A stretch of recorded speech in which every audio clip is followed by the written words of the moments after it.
hadirin yang kami hormati, kita akan langsung saja mengundang ketiga pasangan calon presiden dan wakil presiden nomor urut 1, 2, dan 3. Namun kita akan mengundang terlebih dahulu, inilah dia pasangan calon presiden dan wakil presiden nomor urut 1, Bapak Haji Anies Rashid Baswedan PhD dan Bapak Dr. Honoris Causa Haji Abdul Muhaimin Iskandar.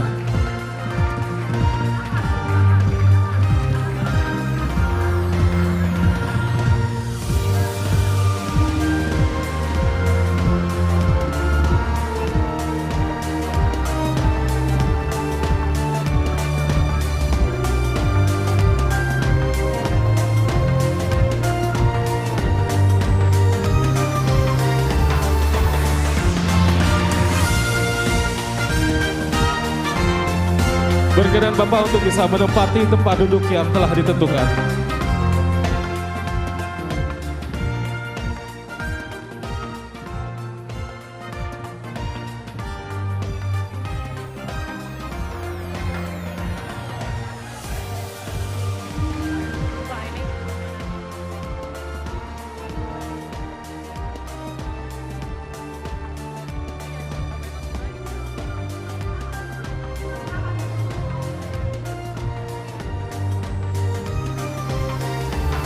Dan selanjutnya kita akan mengundang pasangan calon presiden dan wakil presiden nomor urut 2, Bapak Haji Prabowo Subianto dan Bapak Gibran Rakabuming Raka.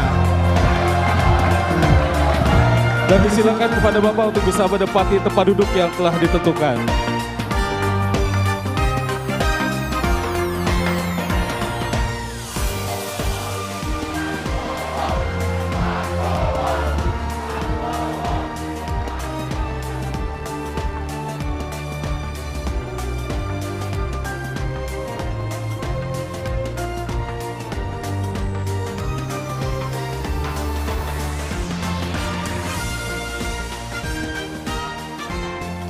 Bapak Ibu hadirin yang kami hormati, selanjutnya kita sambut bersama pasangan calon presiden dan wakil presiden nomor urut 3, Bapak Haji Ganjar Pranowo SHMIP dan Bapak Profesor Dr. Haji Mahfud MD.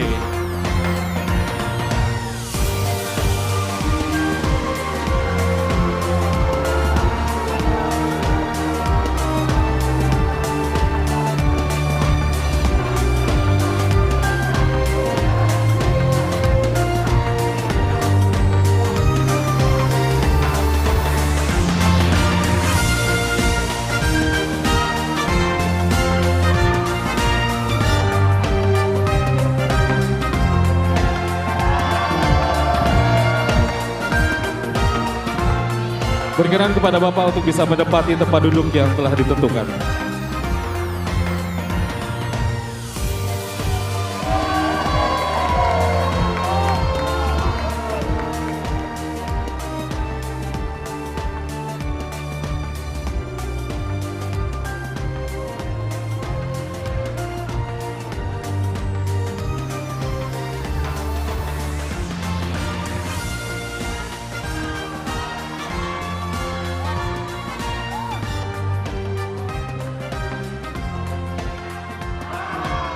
Dan kita akan langsung mengawali debat pada malam hari ini dengan mendengarkan visi, misi, dan juga program kerja dari masing-masing calon presiden 2024. Dan kita akan langsung mulai dengan calon presiden nomor urut 1. Kami persilakan kepada Bapak Anies Baswedan untuk maju ke atas panggung dan menyampaikan visi, misinya. Kami persilakan Pak Anies untuk segera menuju ke panggung utama. Pak Anies, waktu Bapak adalah 4 menit dimulai dari sekarang. Assalamualaikum warahmatullahi wabarakatuh. Selamat malam dan salam sejahtera untuk semuanya. Bismillahirrahmanirrahim. Negara hukum menempatkan hukum sebagai rujukan utama untuk memastikan hadir rasa keadilan, memberikan kebermanfaatan, dan memberikan kepastian kepada semua. Ini harus dipegang teguh oleh pemegang kekuasaan, baik yang di puncak dan seluruh jajaran. Tapi apa yang terjadi? Banyak aturan ditekuk sesuai dengan kepentingan yang sedang memegang kekuasaan. Apakah ini akan diteruskan? Tidak. Ini harus diubah. Ini harus dikembalikan. Kemudian kita menyaksikan betapa pada hari-hari ini tatanan ketika kita menyelenggarakan pemerintahan sering tidak sesuai dengan prinsip-prinsip hukum yang kita pegang. Karena itulah kami melihat perubahan ini harus kita kembalikan. Negara ini adalah negara hukum, bukan negara kekuasaan. Dalam negara hukum, kekuasaan diatur oleh hukum. Dalam negara kekuasaan, hukum diatur oleh penguasa. Dan kita tidak menginginkan itu terjadi. Pada saat ini, kalau kita lihat hukum itu harusnya tegak begini. Inilah hukum. Dalam kenyataannya, dia bengkok. Dia tajam ke bawah, dia tumpul ke atas. Dan kondisi ini tidak boleh didiamkan, tidak boleh dibiarkan, dan harus berubah. Karena itu kita mendorong perubahan. Mengembalikan hukum menjadi tegak kepada semuanya. Dan bila kita saksikan hari ini, ada satu orang milenial bisa menjadi calon wakil presiden. Tetapi ada ribuan milenial, generasi Z, yang peduli pada anak-anak bangsa, yang peduli pada mereka yang termarginalkan. Ketika mereka mengungkapkan pendapat, ketika mereka mengkritik pemerintah, justru mereka sering dihadapi dengan kekerasan, dihadapi dengan benturan, dan bahkan gas air mata. Apakah kondisi ini akan dibiarkan? Tidak, kita harus lakukan perubahan. Oleh karena itu, kami memperhatikan ini sebagai hal-hal yang mendasar. Yang tak kalah penting, ini kedua nih, yang tak kalah penting. Kita menyaksikan pada saat ini, ada peristiwa seperti peristiwa Ibu Mega. Ibu Mega Suryani Dewi, seorang ibu rumah tangga yang mengalami kekerasan rumah tangga, lapor pada negara, tidak diperhatikan, dan dia meninggal korban kekerasan. Apakah akan dibiarkan? Tidak, ini harus diubah. Dan tidak kalah penting, hadir bersama saya di sini, ayahnya Harun Ar-Rasyid. Harun Ar-Rasyid adalah anak yang meninggal, pendukung Pak Prabowo di Pilpres 2019 yang menuntut keadilan pada saat itu. Protes hasil pemilu. Apa yang terjadi? Dia tewas sampai dengan hari ini tidak ada kejelasan. Apakah ini akan dibiarkan? Tidak, ini harus diubah. Karena itu, kami mendedikasikan diri, hadir untuk memberikan komitmen bahwa dari puncak sampai ke bawah, kami akan tegakkan hukum pada siapa saja. Kami kembalikan marwah kehidupan bernegara yang menempatkan hukum sebagai tempat yang paling tinggi. Dan ketentuan itu berlaku kepada semua, termasuk ketika menyangkut urusan ASN, menyangkut urusan TNI dan Polri. Terima kasih. Assalamualaikum warahmatullahi wabarakatuh. Terima kasih. Bapak Anies, kami persilakan kembali ke tempat. Berikutnya kami persilakan. Harap tenang. Harap tenang. Harap tenang. Harap tenang para pendukung, harap tenang. Hadirin, kita akan harap lanjutkan tenang. ya. Harap tenang. Kita akan lanjutkan. Kami persilahkan calon presiden nomor urut 2, Bapak Prabowo Subianto, untuk maju ke atas panggung dan menyampaikan visi dan misi. Baik, para pendukung Harap harap tenang. tenang, kita akan lanjutkan. Baik, silakan. Bismillahirrahmanirrahim. Assalamualaikum warahmatullahi wabarakatuh. Salam sejahtera kita sekalian. Shalom, Om Swastiastu, Namo Buddhaya, salam kebajikan. Terima kasih kesempatan yang diberikan kepada saya untuk menyampaikan visi dan misi. Kami menempatkan hukum, HAM, perbaikan pelayanan pemerintahan, pemberantasan korupsi, perlindungan terhadap semua kelompok di masyarakat sebagai sesuatu yang sangat penting. Karena itu dalam visi misi kita, hal-hal ini ditaruh di paling atas.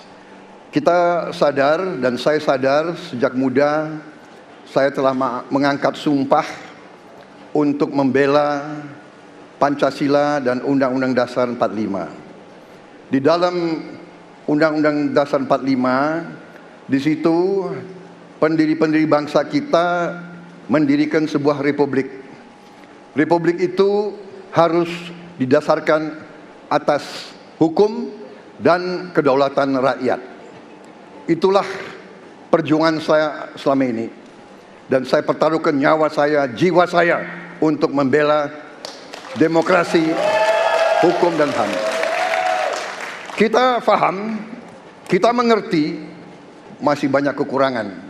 Tetapi kita harus bersyukur di tengah dunia yang penuh tantangan ketidakpastian, di mana terjadi perang di mana-mana, di mana negara-negara begitu banyak yang terjadi perang saudara, kerusuhan, Indonesia masih aman, Indonesia masih damai, Indonesia masih terkendali, harga-harga masih terkendali, ekonomi untuk rakyat kita masih aman.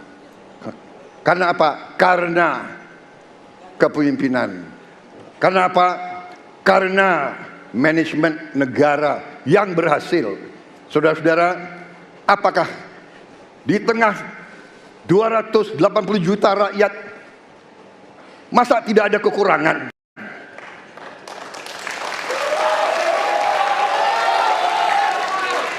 Tetapi kita harus arif, kita harus dewasa, dan kita tidak boleh munafik.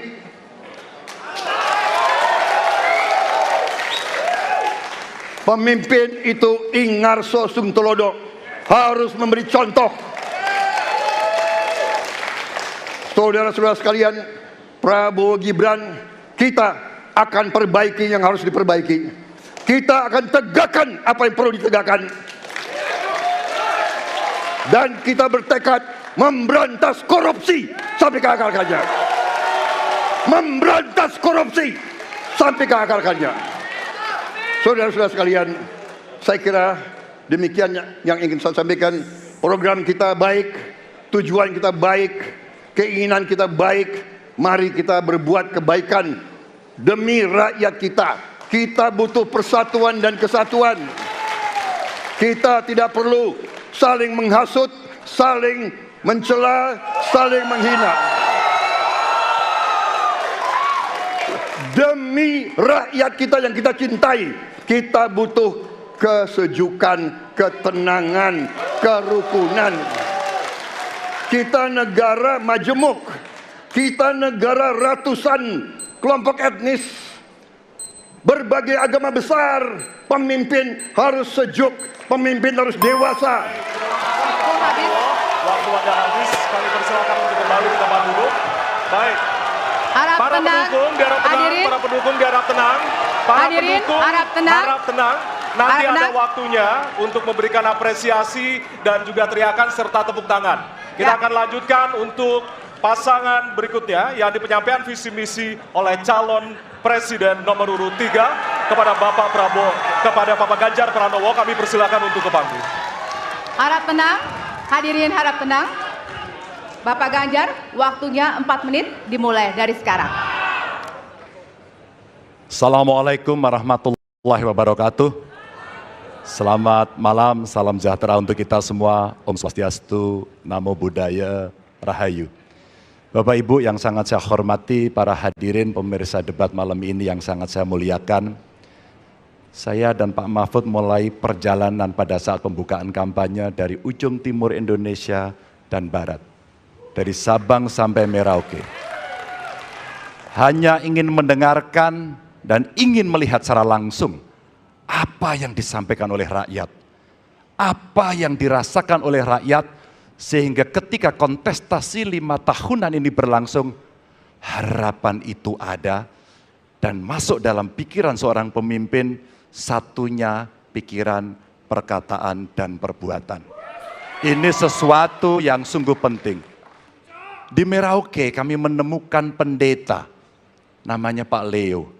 Dia harus menolong seorang ibu ingin melahirkan, karena tidak adanya fasilitas kesehatan. Dan dia belajar dari YouTube. Sesuatu hak kesehatan yang tidak bisa didapat.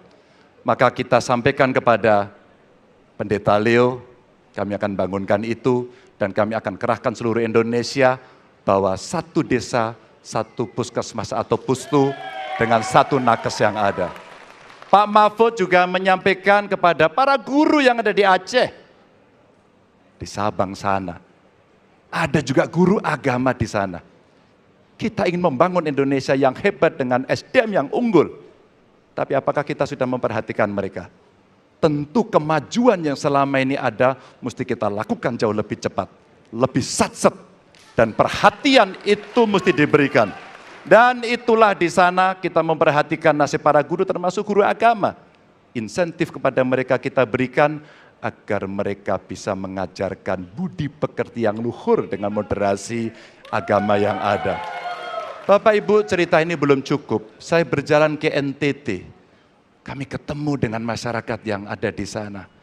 Pak Ganjar, kenapa kami anak muda tidak mudah mendapatkan akses pekerjaan? Padahal itu hak kami. Kenapa kemudian kami mendapatkan kesulitan untuk akses internet padahal kami butuh belajar? Tidak sama dengan yang di Jawa. Catatan inilah yang mendorong pikiran kami, internet gratis untuk para siswa yang sedang bersekolah. Agar mereka punya kesamaan dengan kita semua yang ada di Jawa ini. Kami bergeser lagi, kemudian ketemu kawan-kawan penyandang disabilitas di NTB. Betapa bahagianya saya karena ketemu dengan orang yang berjuang dengan keras agar dia bisa setara dan pemerintah mesti perhatikan mereka untuk memberikan kesetaraan pada mereka itu. Tapi Bapak Ibu, saya mendengar ketika demokratisasi mesti berjalan dan demokrasi mesti kita jaga bersama, ada Ibu Sinta yang ketika menyampaikan pendapat harus berurusan dengan aparat keamanan. Ada Melki, ketua BEM yang kemudian ibunya harus diperiksa. Maka yang seperti ini harus usai. Dan mereka bisa mendapatkan kebaikan-kebaikan kalau governance terjadi. Maka yang ada di Kalimantan kami temukan. Masyarakat Dayak, mereka suku-suku yang ada, libatkan dong kami agar kami bisa mendapatkan akses yang sama. Semua ini bisa berjalan kalau kemudian pemerintahnya bersih. Pemerintahannya bisa akomodatif. Dan kita sikat korupsi itu tidak dengan kata-kata, dengan keseriusan. Pak Mahfud adalah mitra saya yang selama ini sebagai Menko mengeksekusi itu dengan baik. Kita akan lakukan itu, kami mohon dukungan rakyat, perintahkan kami untuk mengerjakan itu. Terima kasih. Wassalamualaikum warahmatullahi wabarakatuh. Kami persilakan kembali ke tempat. Hadirin harap tenang. Hadirin, baik. Hadirin harap tenang, kita akan lanjutkan acara. Baik, kini saatnya baru kita akan sama-sama memberikan apresiasi tepuk tangan kepada seluruh calon presiden yang sudah menyampaikan visi misinya. Hadirin, di segmen ini calon presiden akan menjawab pertanyaan dari tim panelis. Selain menjawab pertanyaan, masing-masing calon presiden juga diberikan kesempatan untuk saling menanggapi. Ya, tim panelis tentunya telah menyiapkan sejumlah pertanyaan dan menjaga kerahasiaannya. Untuk memastikan debat ini berlangsung secara adil, 3 pertanyaan dari masing-masing subtema akan diundi di hadapan Anda. Dan untuk itu, berkenan kami mengundang seluruh calon presiden untuk menuju ke panggung utama dan sesuai dengan posisi masing-masing. Kami persilakan kepada para calon presiden untuk menempati tempat yang telah disesuaikan.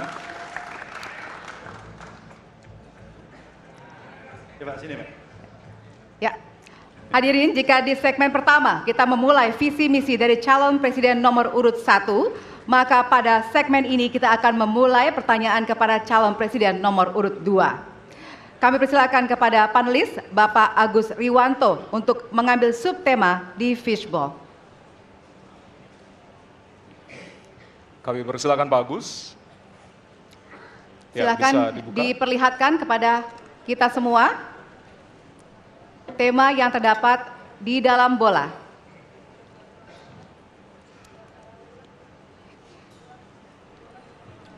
Temanya adalah, diperlihatkan kepada moderator, HAM.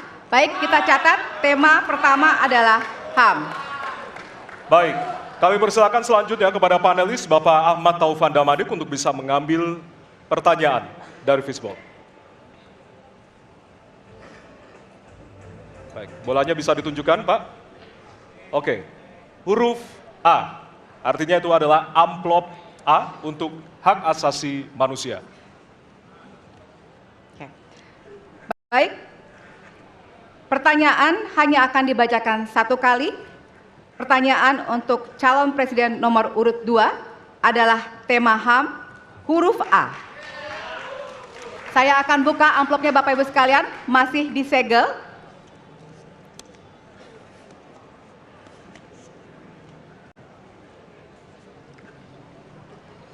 Kita mulai. Beberapa tahun terakhir, tren kekerasan meningkat di Papua. Sementara masalah keadilan dan HAM masih belum terselesaikan sehingga konflik terus berlanjut. Pertanyaannya, apa strategi yang Anda akan siapkan untuk menyelesaikan masalah HAM dan konflik di Papua secara komprehensif? Waktu menjawab 2 menit dimulai dari sekarang. Masalah Papua adalah rumit karena di situ terjadi suatu gerakan separatisme.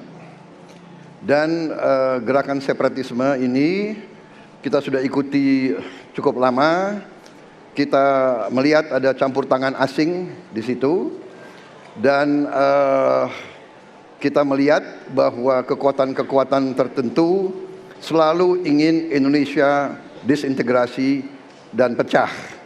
Untuk itu memang masalah hak asasi manusia itu menjadi sesuatu yang harus kita utamakan, dan diantaranya juga kita harus lindungi seluruh rakyat Papua, karena di situ kelompok teroris sekarang itu menyerang orang-orang Papua sendiri, rakyat yang tidak berdosa, perempuan, orang tua, anak kecil yang tidak bersenjata diteror oleh kelompok teroris separatis ini.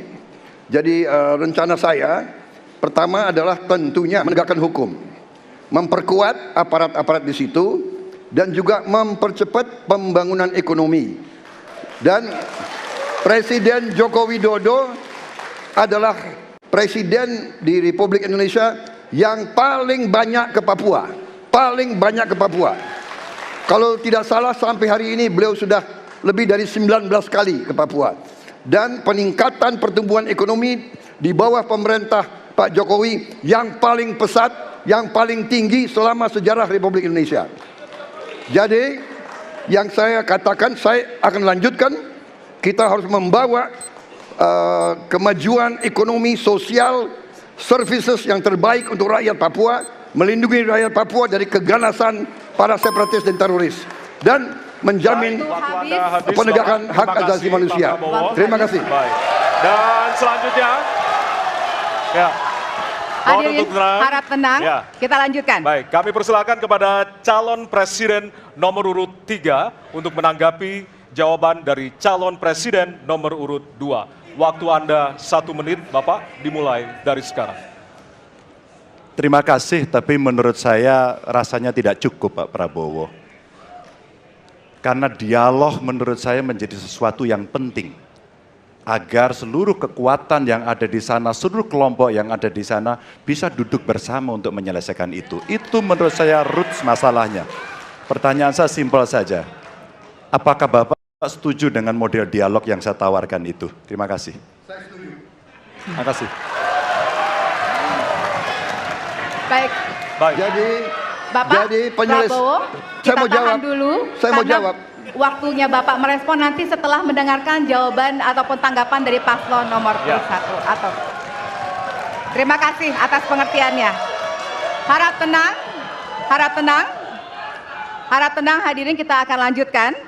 Baik, selanjutnya kita akan lanjutkan dengan mempersilakan calon presiden nomor urut 1 untuk menanggapi jawaban calon presiden nomor urut 2. Waktunya 1 menit dari sekarang. Masalahnya bukan kekerasan. Karena ketika bicara kekerasan di Jakarta aja ada 3 pandangan. Ada yang menganggap ini terorisme, ada yang menganggap ini separatisme, ada yang menganggap ini kriminal. Di kita aja di Jakarta ada perbedaan pandangan. Apa masalah utamanya? Masalah utamanya adalah tiadanya keadilan di tanah Papua. Itu masalah utama. Oke? Jadi tujuannya bukan semata-mata tentang mentiadakan kekerasan.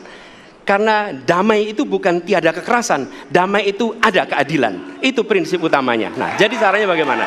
1, atas semua peristiwa pelanggaran HAM yang terjadi dilakukan tindakan penyelesaian hingga tuntas. Oke? Yang kedua, mencegah terjadinya pengulangan dengan memastikan semua yang bekerja di Papua memahami bahwa yang harus dihadirkan bukan tidak ada kekerasan tapi keadilan. Yang ketiga, melakukan dialog dengan semua secara partisipatif. Terima kasih. Baik, terima kasih. Terima kasih. Dan selanjutnya kami persilakan kembali kepada calon presiden nomor urut 2 untuk merespon tanggapan dari kedua calon presiden lainnya, dan waktu Anda 1 menit Bapak, dimulai dari sekarang. Benar, saya sangat setuju. Kita harus ada pendekatan dialog. Benar, ya. Dan saya juga setuju. Harus. Tunggu dulu, aku mau jawab.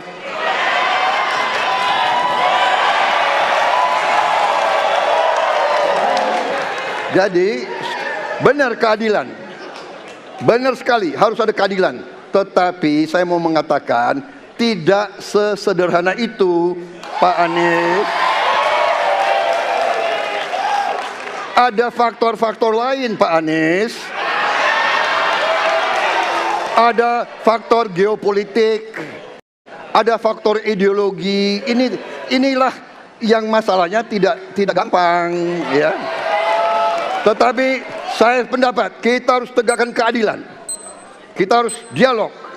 Ini masalah bangsa. Ini harus kita, semua kekuatan harus kita rangkul. Baik, waktu habis Bapak. Waktu habis Bapak. Terima kasih. Hadirin harap tenang.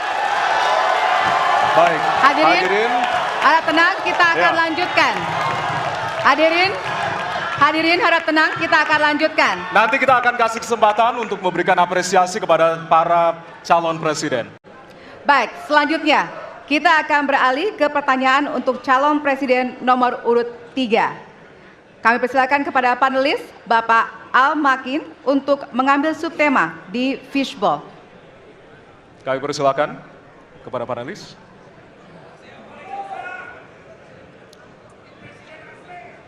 Ya, dibuka Silakan. terlebih dahulu, Pak.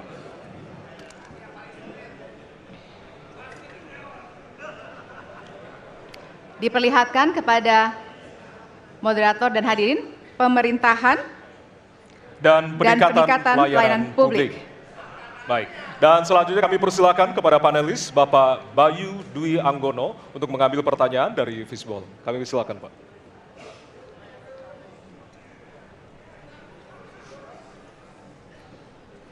Bisa ditunjukkan amplop C. Amplop C untuk pemerintahan dan peningkatan pelayanan publik. Baik, untuk calon presiden nomor urut 3, pertanyaannya adalah tema pemerintahan dan peningkatan pelayanan publik, pertanyaan dari huruf C. Kita lihat bersama, Bapak Ibu sekalian, amplop juga masih disegel. Kita akan buka.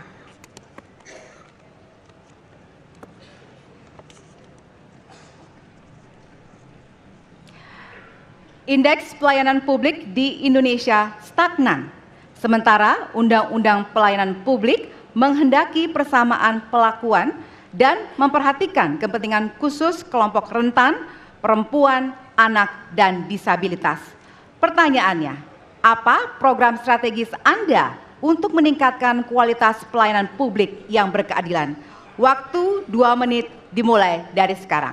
Kebetulan saya punya pengalaman 10 tahun menangani soal ini.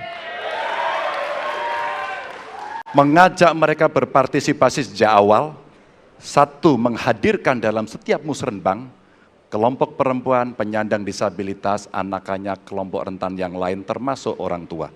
Kenapa? Agar pengambil keputusan mereka aware, mereka peduli apa yang mereka rasakan. Kesetaraan dalam perencanaan pembangunan itulah yang kita harapkan bisa merepresentasikan apa yang mereka harapkan.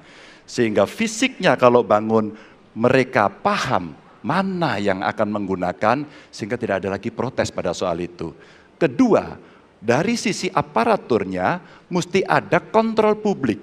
Maka kalau saya membuat pengalaman kami membuat lapor GUP sebagai satu ruang komplain publik yang pemerintah nggak boleh baperan, pemerintah harus menerima seluruh masukan dan kritikan, inilah yang akan kita angkat menjadi government super apps.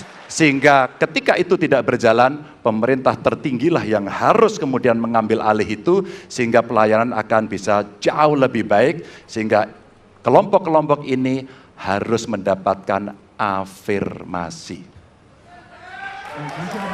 Pak Ganjar, masih ada waktu? Cukup.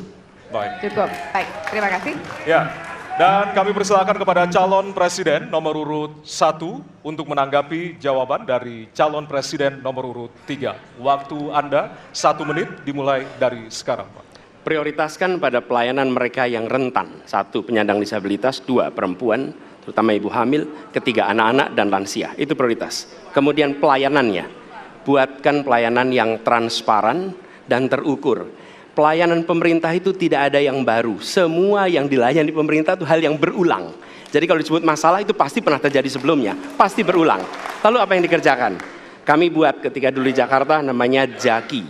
Jaki adalah sebuah super apps yang membuat setiap pelayanan ada ukurannya. Contoh, bila lapor pohon tumbang, maka kami memberikan arahan kepada jajaran berapa jam harus beres. Ketika dikatakan ada laporan tentang peristiwa X, maka berapa waktunya harus beres.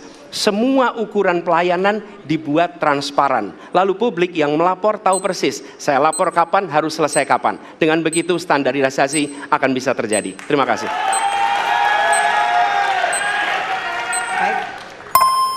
Terima kasih atas tanggapannya. Silahkan kepada calon presiden nomor urut 2 untuk menanggapi jawaban calon presiden nomor urut 3. Waktunya 1 menit dari sekarang. Menurut pandangan saya, kelompok rentan itu juga termasuk para petani dan nelayan. Dan yang saya dapat setelah saya keliling, khususnya di Jawa Tengah, Pak Ganjar, petani-petani di situ sangat sulit dapat pupuk. Dan mereka mengeluh dengan kartu tani yang Bapak luncurkan, ini mempersulit mereka dapat pupuk. Jadi sebetulnya mereka ingin pupuk itu pengadaannya disederhanakan. Saya kira mungkin Bapak bisa menjawab masalah itu. Terima kasih. Waktu Pak Prabowo? Cukup.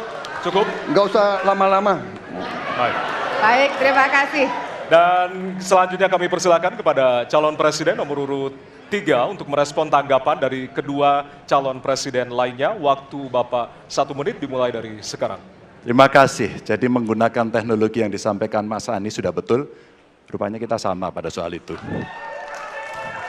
Tapi untuk Pak Prabowo saya harus mengingatkan Pak, pupuk langka terjadi di Papua Pak. Pupuk langka terjadi di Sumatera Utara Pak. Pupuk langka terjadi di NTT, NTB, Kalimantan Timur termasuk bensin. Mungkin Bapak sedikit agak lupa untuk saya bisa mengingatkan, karena Bapak pernah menjadi ketua HKTI.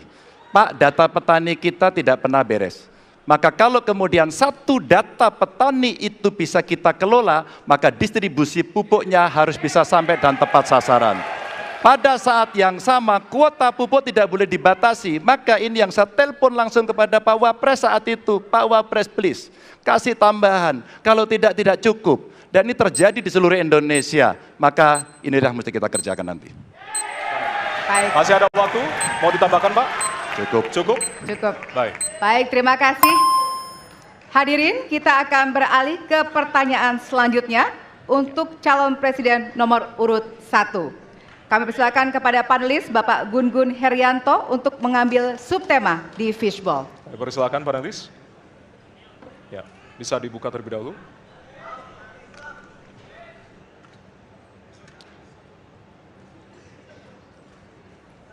Tema ketiga adalah penanganan disinformasi dan kerukunan warga. Baik, kami persilakan untuk selanjutnya kepada panelis Bapak Hairul Fahmi untuk mengambil pertanyaan di Fishball.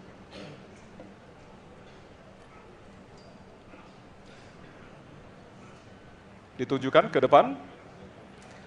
Adalah amplop Huruf A. A. Baik. Amplop A untuk penanganan disinformasi dan kerukunan warga. Baik, pertanyaan untuk calon presiden nomor urut 1 adalah tema penanganan disinformasi dan kerukunan warga, huruf A. Kita lihat bersama, masih disegel, kita akan buka bersama.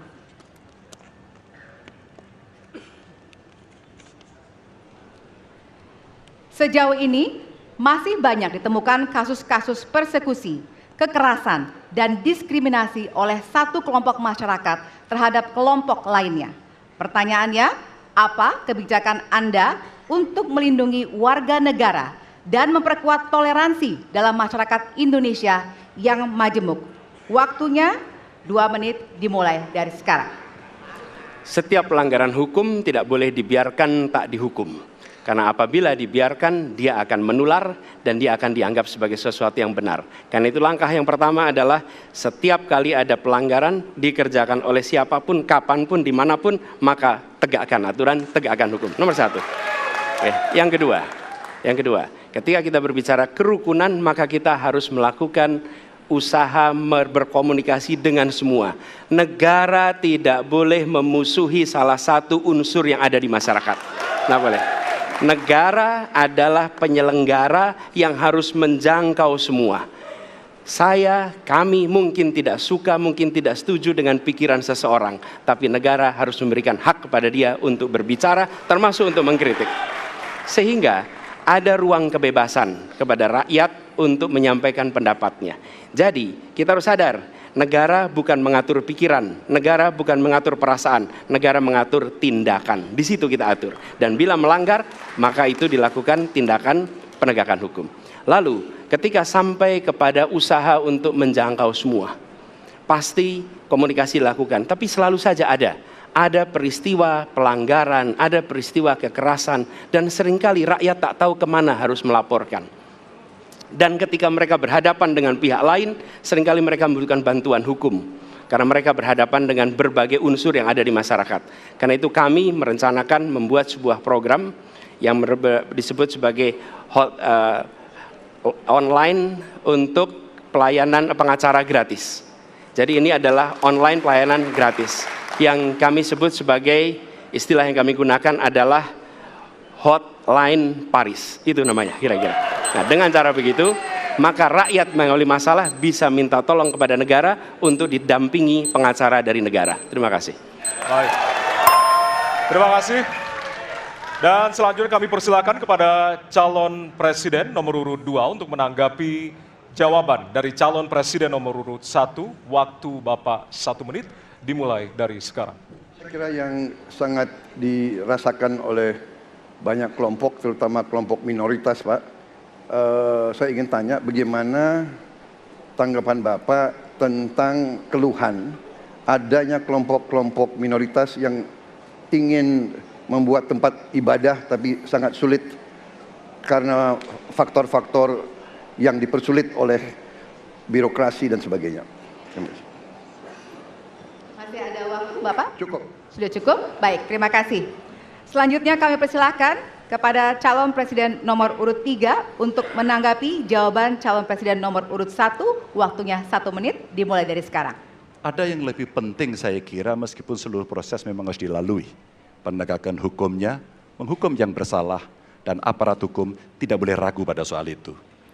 Tapi ketika kemudian kita kembalikan pada persoalan yang potensial muncul, itulah kenapa Pak Mahfud kemarin di Sabang berbicara dengan banyak tokoh agama. Agar di samping pendidikan agama, mereka memberikan juga pendidikan budi pekerti. Agar kemudian dia bisa mengerti sejak awal bagaimana berbeda dalam suku, agama, golongan, sehingga mereka akan bisa bareng-bareng memahami. FKUB, tokoh masyarakat semua dilibatkan dalam proses keseharian dalam pengambilan keputusan. Kalau itu bisa terjadi, rasa-rasanya bangsa ini akan membangun harkat dan martabatnya karena kita memang berbeda, tapi kita dipersatukan. Baik. Masih ada waktu, Bapak? Cukup. Ya.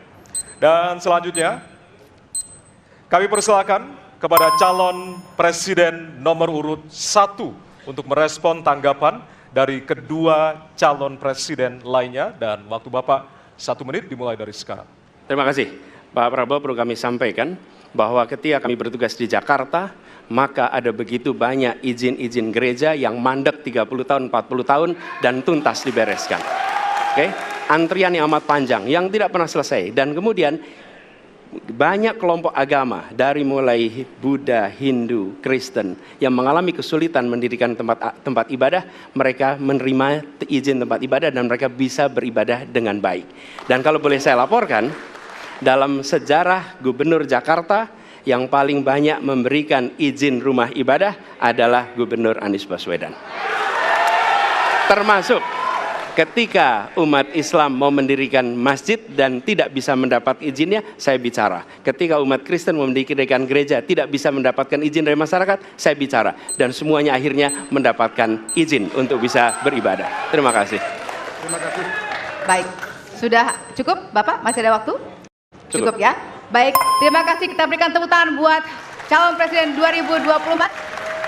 Di segmen ini kami akan melanjutkan mengundi pertanyaan dari Fishball dan akan dijawab dengan mengambil pertanyaan dari Fishball tersebut seperti segmen sebelumnya. Kami juga akan informasikan kepada Bapak Ibu sekalian hadirin yang hadir di ruangan ini untuk tetap menjaga ketenangan dan tidak menggunakan alat peraga kampanye pada saat debat berlangsung. Ya, dan kami tentunya memohon kerjasama dari para hadirin yang berada di halaman KPU untuk kemudian mematuhi aturan yang telah kita sepakati bersama tadi. Baik, kami persilakan kepada calon presiden untuk kembali menuju ke panggung utama. Kami persilakan kepada bapak-bapak untuk bisa menuju ke panggung utama. Baik, dan kita beralih ke pertanyaan untuk calon presiden nomor urut 3. Dan kami persilakan kepada panelis Ibu Lita Testa untuk mengambil subtema di Fishball dan kami persilakan Ibu.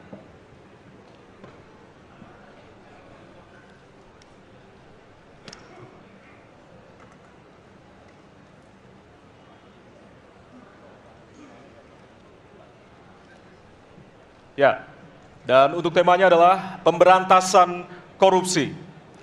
Baik, selanjutnya kami persilakan kepada panelis Bapak Made Sukmajati untuk mengambil pertanyaan dari Fishball. Silakan Bapak. Ya. Pertanyaan huruf C. Baik, kita akan menuju ke pemberantasan korupsi dan pertanyaan C. Ya. Dari amplop C, Bapak Ibu, masih tersegel. Kita akan buka.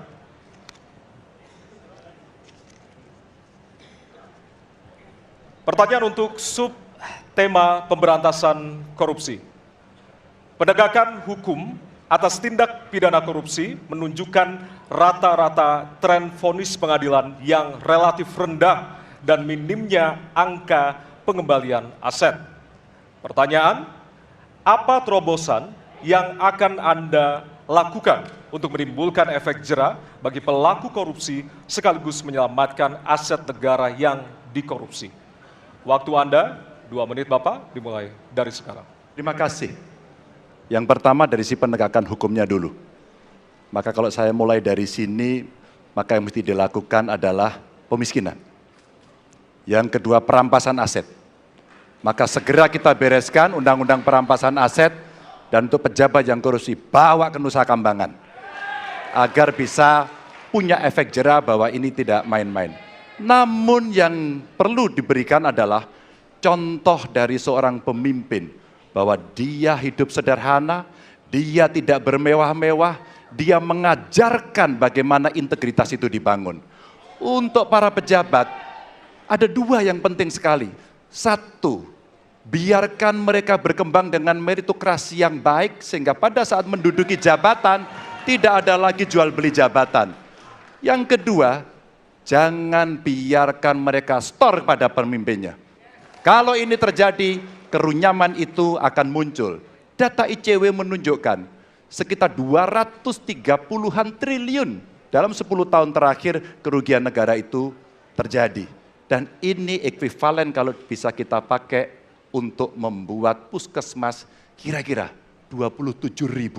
Terbayangkan oleh kita, edukasi itu mesti kita tunjukkan dengan sekali lagi teladan dari seorang pemimpin dan pemimpin tidak boleh ragu untuk memutuskan itu.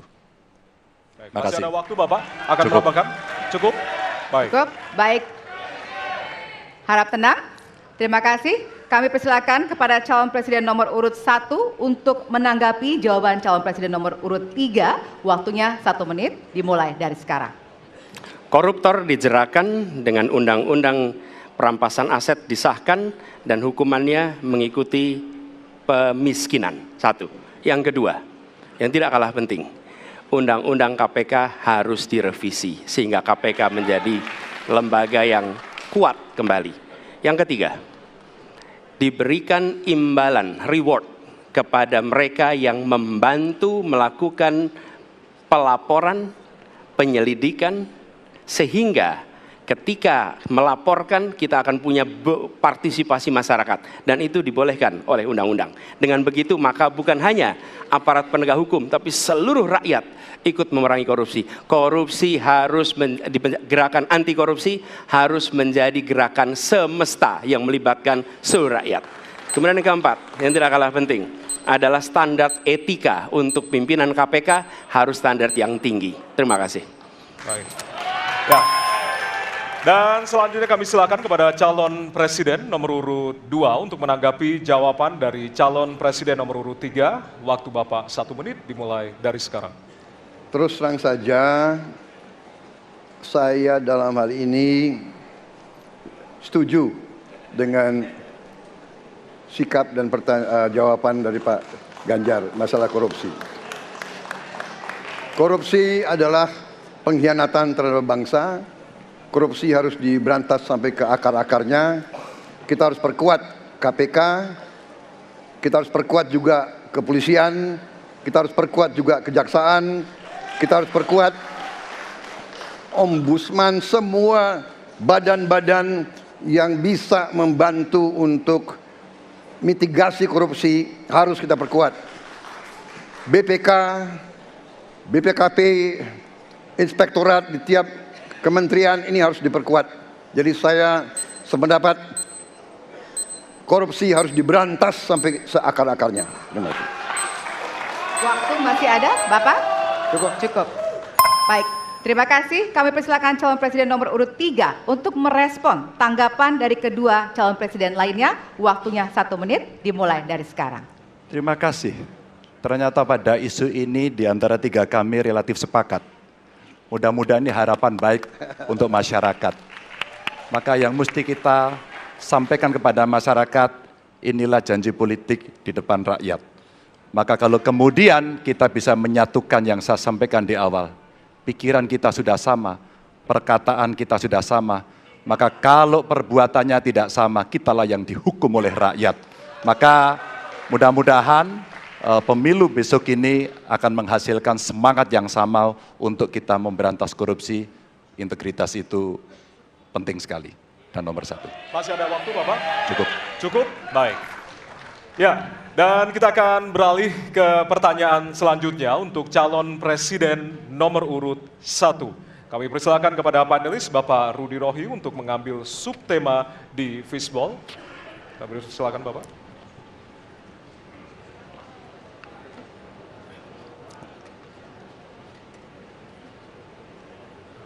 Diperlihatkan kepada kami semua, Bapak. Apa? Baik, temanya adalah penguatan demokrasi. Baik. Baik, selanjutnya kepada panelis Ibu Susi Dwi Haryanti untuk mengambil pertanyaan dari fishball. Hurufnya adalah A. Penguatan demokrasi dengan amplop A. Baik. Masih tersegel Bapak Ibu? Kita akan langsung buka.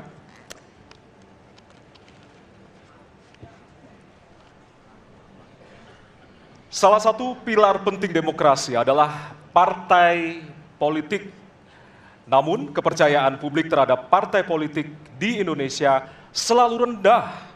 Pertanyaan, apa kebijakan yang akan Anda lakukan untuk melakukan pembenahan tata kelola partai politik? Waktu untuk menjawab 2 menit dimulai dari sekarang. Saya rasa lebih dari sekedar partai politik. Rakyat tidak percaya kepada proses demokrasi yang sekarang terjadi. Itu jauh lebih luas dari sekedar partai politik. Ketika kita bicara demokrasi, minimal ada 3. 1, minimal 3 nih. 1 adalah adanya kebebasan berbicara. Yang kedua, adanya oposisi yang bebas untuk mengkritik pemerintah dan menjadi penyeimbang pemerintah. Yang ketiga, adanya proses pemilu, proses pilpres yang netral, yang transparan, jujur, adil. 3. Dan kalau kita saksikan akhir-akhir ini, 2 ini mengalami problem. Kita menyaksikan bagaimana kebebasan berbicara menurun, termasuk mengkritik partai politik. Dan angka demokrasi kita menurun, indeks demokrasi kita. Bahkan pasal-pasal yang memberikan kewenangan untuk digunakan secara karet kepada pengkritik, misalnya Undang-Undang ITE atau pasal 14, 15 Undang-Undang Nomor 1 tahun 1946. Itu semua membuat kebebasan berbicara menjadi terganggu. Yang kedua, oposisi. Kita saksikan minim sekali adanya oposisi selama ini. Dan sekarang ujiannya adalah besok.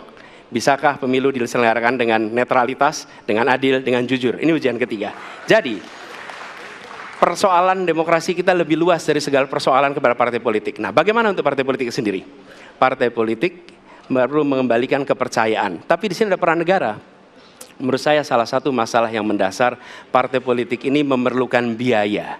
Dan biaya politik selama ini tidak pernah diperhatikan di dalam proses politik. Untuk kampanye, untuk operasional partai, semua ada biayanya. Sudah saatnya pembiayaan politik itu dihitung dengan benar. Ada transparansi, sehingga rakyat pun melihat ini institusi yang bisa dipertanggungjawabkan. Jadi salah satu reformnya adalah reform pembiayaan politik oleh partai politik. Terima kasih. Baik. Waktu sudah habis, terima kasih. Kini kami persilakan calon presiden nomor urut 2 untuk menanggapi jawaban calon presiden nomor urut 1. Waktunya 1 menit, dimulai dari sekarang. Mas Anies, Mas Anies. Saya berpendapat Mas Anies ini agak berlebihan. Mas Anies mengeluh tentang demokrasi ini dan itu dan ini. Mas Anies dipilih jadi gubernur DKI menghadapi pemerintah yang berkuasa. Saya yang mengusung Bapak.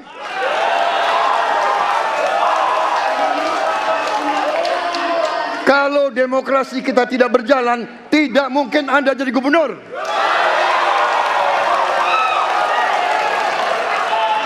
Kalau Jokowi diktator, Anda tidak mungkin jadi gubernur. Saya waktu itu oposisi, Mas Anies. Anda ke rumah saya, kita oposisi, Anda terpilih. Waktu habis, Bapak. Harap tenang, Bapak Prabowo. Baik, para pendukung, kami mohon untuk tenang, para pendukung. Para pendukung, Baik. harap tenang. Kita akan lanjutkan dialog kita. Harap tenang, hadirin, harap tenang. Kami sampaikan kembali, hadirin harap tenang. Apabila tidak tenang, maka debat tidak dapat dilanjutkan. Ya, kami mohon kerjasamanya kepada para hadirin yang berada di halaman gedung KPU untuk bisa menaati aturan yang telah kita sepakati bersama. Ya. Baik, selanjutnya kepada calon presiden nomor urut 3, kami silakan untuk menanggapi jawaban calon presiden nomor urut 1. Waktunya 1 menit dari sekarang. Saya jadi tidak enak ini Mbak hari ini. Mohon maaf. Saya tidak enak karena 2 kawan saya sedang nagih janji dan membuka buku lama. Tapi percaya begini, yang pertama tidak ada demokrasi tanpa partai politik. Tidak ada, suka tidak suka, mau tidak mau.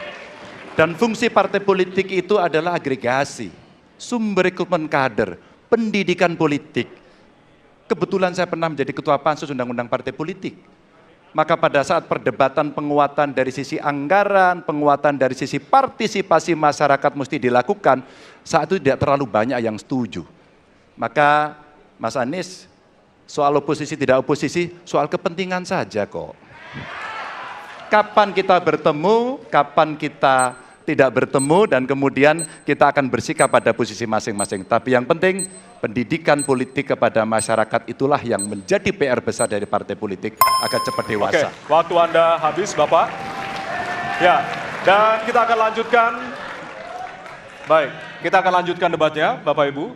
Kita akan lanjutkan ke pertanyaan selanjutnya untuk calon presiden nomor urut 1. Ya.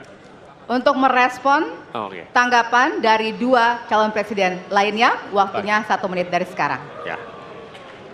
Terima kasih. Ketika kita menghadapi sebuah proses demokrasi, di situ ada pemerintah dan ada oposisi. Dua-duanya sama terhormat. Dan ketika proses pengambilan keputusan itu dilakukan, bila ada oposisi, maka selalu ada pandangan perspektif berbeda yang membuat masyarakat bisa menilai. Karena itu oposisi itu penting dan sama-sama terhormat. Sayangnya tidak semua orang tahan untuk berada menjadi oposisi. Oke? Seperti sampaikan Pak Prabowo tidak tahan untuk menjadi oposisi. Apa yang terjadi? Beliau sendiri menyampaikan bahwa tidak berada dalam kekuasaan membuat tidak bisa berbisnis, tidak bisa berusaha. Karena itu harus berada dalam kekuasaan. Kekuasaan lebih dari soal bisnis, kekuasaan lebih dari soal uang, kekuasaan soal kehormatan untuk menjalankan kedaulatan rakyat. Baik, waktu Anda Baik, habis Bapak. terima Kami kasih. mohon sekali lagi kepada para hadirin yang berada di Hadirin. halaman KPU. Ditahan dulu. Baik, Pak Prabowo, Bapak mohon maaf. Prabowo, Bapak, mohon maaf. Waktu sudah Nanti habis. Waktu ada sudah kesempatan. habis. Ya. Baik. Hadirin. Nanti ada kesempatan untuk kembali menanggapi. Baik. Dan kita akan beralih ke pertanyaan terakhir untuk segmen ini dan untuk calon presiden nomor urut 2. Baik, kami persilakan kepada panelis, kepada Bapak Agus Riwanto untuk mengambil subtema.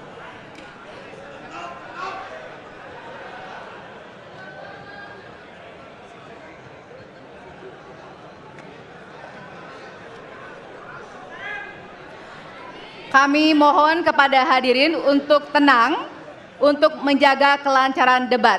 Silakan Bapak dipersilakan kepada moderator Baik. diperlihatkan. Subtema hukum. Baik.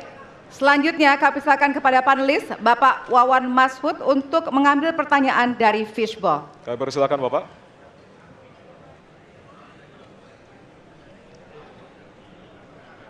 Baik. Amplop A. Amplop A, silakan. Ya. Masih tersegel, kita akan buka.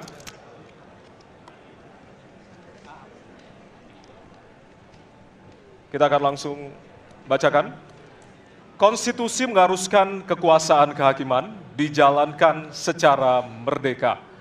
Sementara lembaga kekuasaan kehakiman saat ini cenderung diintervensi oleh cabang kekuasaan lainnya. Pertanyaannya, apakah Anda setuju dengan pernyataan tersebut? Apa alasannya dan apa komitmen Anda untuk menjaga independensi kekuasaan kehakiman? Waktu Anda 2 menit Bapak, dimulai dari sekarang. Saya sangat setuju bahwa kehakiman harus independen, kehakiman harus yudikatif, ya, harus independen, dan harus kuat, dan tidak boleh diintervensi oleh kekuasaan. Saya sangat setuju itu. Dan saya berkomitmen untuk memperkuat itu. Manakala saya menerima mandat dari rakyat, saya akan memperbaiki kualitas hidup semua hakim-hakim di Republik Indonesia, semua pekerja di sekitar pengadilan, dan semua penegak hukum akan saya perbaiki kualitas hidupnya, gajinya diperbaiki, supaya mereka tidak dapat diintervensi, tidak dapat disogok, tidak dapat dikorup. Itu komitmen saya kepada rakyat Indonesia. Terima kasih. Masih ada waktunya Bapak, silakan merabakan. Cukup. Cukup? Ya. Baik. Baik, selanjutnya kami persilakan kepada calon presiden nomor urut 3 untuk memberikan tanggapan kepada jawaban calon presiden nomor urut 2. Waktunya 1 menit dari sekarang. Terima kasih, komitmennya Pak Prabowo luar biasa. Tapi dalam konteks kekinian saya terpaksa, ini mohon maaf Pak ini, terpaksa sekali saya harus bertanya. Apa komentar Pak Prabowo terhadap putusan MK yang melahirkan MK itu? Itu aja. Ditahan dulu Bapak, apakah ada yang ditambahkan selain itu? Cukup. Cukup, baik. Selanjutnya, Ya, Kami pertegas kembali bahwasannya tidak ada sesi tanya jawab, artinya saling menanggapi, Bapak-bapak. Kami ingatkan kembali untuk saling menanggapi dari masing-masing calon presiden. Dan selanjutnya kita akan berikan kesempatan kepada calon presiden nomor urut 1 untuk menanggapi calon presiden nomor urut 2 dan waktu Bapak. Apakah saya harus 1 menit. merevisi statement saya? Kenapa Bapak? Apakah saya harus merevisi statement saya karena tidak boleh Tidak, bertanya? nanti kami harapkan untuk saling menanggapi, bukan saling menanya, Bapak. Makanya, apakah saya harus merevisi karena tadi bentuknya pertanyaan? Nanti kita akan Baik. berikan kesempatan untuk Tidak perlu ya? selanjutnya. Tidak perlu, Pak. Bapak. Oke, terima Baik. kasih. Ya, kami persilakan Silakan. kepada calon presiden nomor urut 1. Waktu Anda 1 menit, Bapak. Ya, jadi ketika saya bertugas sebagai presiden, maka saya akan tegaskan kepada semua yang berada di lingkar judisial bahwa tugas Anda bukan hanya menegakkan hukum, tugas Anda menghadirkan rasa keadilan. Nomor 1, tegaskan itu. Yang kedua, bila terjadi praktek-praktek di mana keadilan tidak hadir, maka negara tidak boleh diam dan mengatakan, nah itu kan proses hukum, tidak bisa. Justru negara harus mempertanyakan apa yang sesungguhnya terjadi. Dan itulah yang kemudian harus dikerjakan oleh negara, memastikan bahwa proses hukum benar-benar berorientasi kepada keadilan. Lalu kepada mereka yang bertugas, tadi disampaikan bahwa harus memastikan mereka memiliki remunerasi yang baik. Ya, itu penting. Dan yang tidak kalah penting adalah semua proses dilakukan secara transparan. Promosi transparan, kasus transparan, sehingga ada kepercayaan kepada proses pengadilan. Terima kasih. Baik, waktu habis. Selanjutnya kami persilakan kepada calon presiden nomor urut 2 untuk merespon tanggapan dari calon presiden lainnya. Waktunya 1 menit dari sekarang. Saya kira mengenai Mahkamah Konstitusi, aturannya sudah jelas. Kita juga bukan anak kecil, rakyat kita juga pandai, rakyat kita lihat, rakyat kita tahu. Mas Ganjar, kita tahulah ya bagaimana prosesnya, ya. Yang intervensi siapa, ya kan? Yang intervensi siapa? Tapi intinya adalah kita tegakkan konstitusi, kita tegakkan undang-undang, kita perbaiki yang kurang sempurna, dan kita patuh kepada komitmen undang-undang itu sendiri. Jadi saya kira itu tentang apa tadi disampaikan Pak Anies. Dalam hal ini saya setuju dengan Pak Anies. Dalam hal ini. Waktunya masih ada, Ya, Bapak? Saya sependapat kita harus membuat yudikatif kuat, harus ada merit system, harus ada ujian-ujian yang baik. Waktunya supaya habis hakim sekarang, itu Bapak. hakim yang Terima terbaik kasih untuk Indonesia. atas jawabannya. Baik. Sekarang kita kasih apresiasi dari 3 calon presiden yang tentunya sudah saling menanggapi di kesempatan segmen kali ini. Hadirin, jika pada segmen sebelumnya pertanyaan dibuat oleh tim panelis, maka di segmen ini dan segmen selanjutnya pertanyaan murni dari para calon presiden. Ya, Jawaban pertanyaan akan ditanggapi oleh capres penanya untuk kemudian direspon kembali oleh calon presiden yang menjawab. Sebelumnya, kita undang kembali seluruh calon presiden untuk naik ke atas panggung. Kami persilakan Bapak untuk menuju ke panggung utama. Ya, dan untuk segmen ini kesempatan pertama akan diberikan kepada calon presiden nomor urut 1 untuk bertanya kepada calon presiden nomor urut 2. Dan waktu Bapak 1 menit dimulai dari sekarang. Terima kasih. Pada tanggal 25, Pak Prabowo mendaftar ke KPU sebagai pasangan calon presiden, calon wakil presiden. Sesudah keputusan MK. Dan kemudian di MK dibentuk MK-MK. Yang hasilnya mengatakan bahwa terjadi pelanggaran etika berat. Yang menyebabkan keputusan yang dibuat oleh MK secara etika bermasalah. Kemudian Bapak punya waktu sampai dengan tanggal 13 November. Karena di situ adalah waktu terakhir untuk mengambil keputusan bila ada perubahan. Sesudah Bapak mendengar bahwa ternyata pencalonan persyaratannya bermasalah secara etika. Pertanyaan saya, apa perasaan Bapak ketika mendengar bahwa ada pelanggaran etika di situ? Baik, waktunya habis. Kami berikan kesempatan kepada calon presiden nomor urut 2 untuk menjawab selama 2 menit.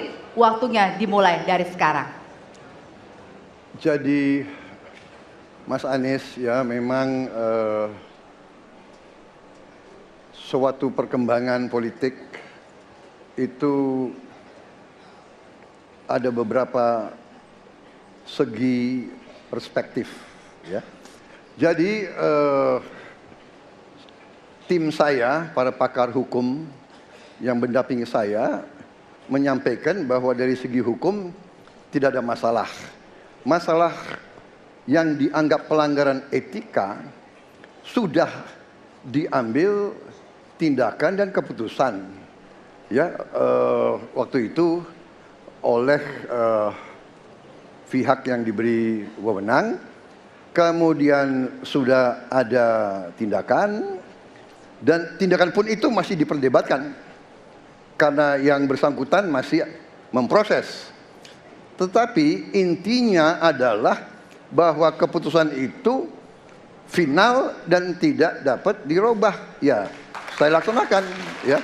Dan kita ini bukan anak kecil, Mas Anies ya. Anda juga paham ya. Sudahlah ya. Sekarang begini, intinya rakyat yang putuskan, rakyat yang menilai. Kalau rakyat tidak suka Prabowo dan Gibran, nggak usah pilih kami, saudara-saudara sekalian. Dan saya tidak takut tidak punya jabatan, Mas Anies. Sorry ya. Sorry ya.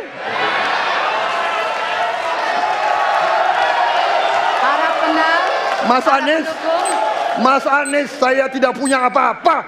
Saya sudah siap mati untuk negara ini. Baik. Waktu Anda habis, Bapak, dan selanjutnya kami persilakan kepada calon presiden nomor urut 1 untuk menanggapi jawaban dari calon presiden nomor urut 2. Waktu Bapak 1 menit. Dimulai dari sekarang. Fenomena ordal ini menyebalkan. Di seluruh Indonesia kita menghadapi fenomena ordal. Mau ikut kesebelasan ada ordalnya. Mau masuk jadi guru ordal. Mau daftar sekolah ada ordal. Mau dapat tiket untuk konser ada ordal. Ada ordal di mana-mana yang membuat meritokratik nggak berjalan. Yang membuat etika luntur. Dan ketika fenomena ordal itu bukan hanya di masyarakat, tapi di proses yang paling puncak terjadi ordal, maka rakyat kebanyakan, dan ini saya rasakan beberapa waktu yang lalu, beberapa orang guru berjumpa dengan saya dan mereka mengatakan, Pak, di tempat kami pengangkatan guru-guru itu mendasarkan ordal. Kalau tidak ada ordal, nggak bisa jadi guru, nggak bisa diangkat.